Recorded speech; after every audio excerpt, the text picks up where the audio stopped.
FOMO has almost completely died. The buyers can see that the market has turned. In fact, I've got a net 37% of agents saying they now see a buyer's market in their location.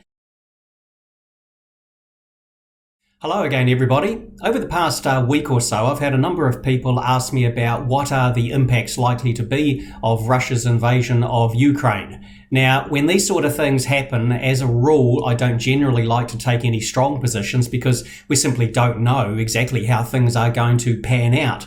But based on what we've seen so far, it seems reasonable to anticipate that global inflation is going to be higher than would otherwise have been the case, because we're looking at restrictions on exports of some things, obviously coming out of Russia, out of Ukraine as well, food items, grain in particular. We're seeing oil prices rise quite substantially as countries cut back on importing oil and gas to a limited extent from Russia. And so this all adds up to global inflationary pressures. And on the basis of that, you'd think, okay, there's extra incentive for central banks to increase interest rates. And we are still going to see our central bank, Federal Reserve in the United States, raising interest rates this year. But what we also have to recognize is that especially when oil prices go up, you get a decrease in world growth. I'm not really thinking people are going to be talking about a global recession in the near future, but it does lead to this sort of thing, to reductions in world growth output projections and eventually expectations of inflation coming down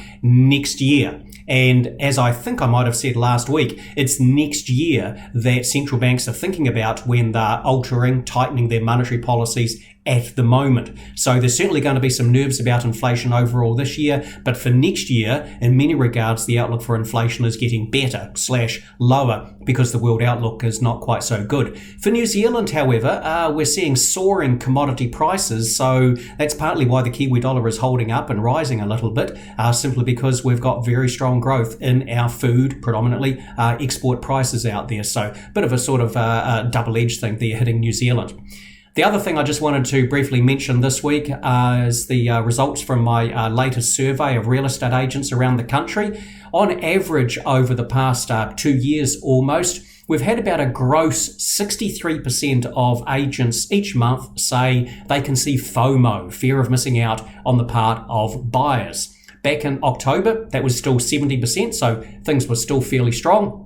A month ago, it was about 21%. Now it's only 7%. FOMO has almost completely died. The buyers can see that the market has turned. In fact, I've got a net 37% of agents saying they now see a buyer's market in their location. That is, the sellers are more willing to negotiate, accept extra conditions in purchase offers, etc. So things have certainly turned around. As I've already mentioned, we've already seen house prices on average falling in December and January, and the chances are they are going to fall a bit further. So then the question becomes, okay, I'm a buyer. Should I just sit back now and not look to buy at all? Just wait until prices fall? Well, first point to note there is that none of us have anything approaching a successful record for any asset around the world over the past couple of 100 years in picking where the peak of a cycle will be, when, what level, how long you stick there, and the trough as well. So really, I can give you a guess on how much I think house prices fall. This week's guess is about 10%, and a view on maybe when they bottom out sometime later this year, but I could easily change that in a week's time based on new information coming through. The way I would look at this from the point of view of a buyer is go back to whatever your original list of desired property attributes was 6, 12, 18, 24 months ago when you first started looking. Think about what you've compromised on. Fixate on that original list, because if you've given up on the idea of a 3-bedroom house and we're looking at 2 bedrooms, maybe now you will be able to get 2-bedroom. If you've given up on the idea of somewhere within walking distance to the kids' school, maybe now you will be able to. That would be my strongest interpretation of relevance, I think, for the buyers out here. If I were buying, I would still be in the market and I would be more expecting to find the attributes that I want from the properties that are increasingly becoming available on the market. So good luck out there.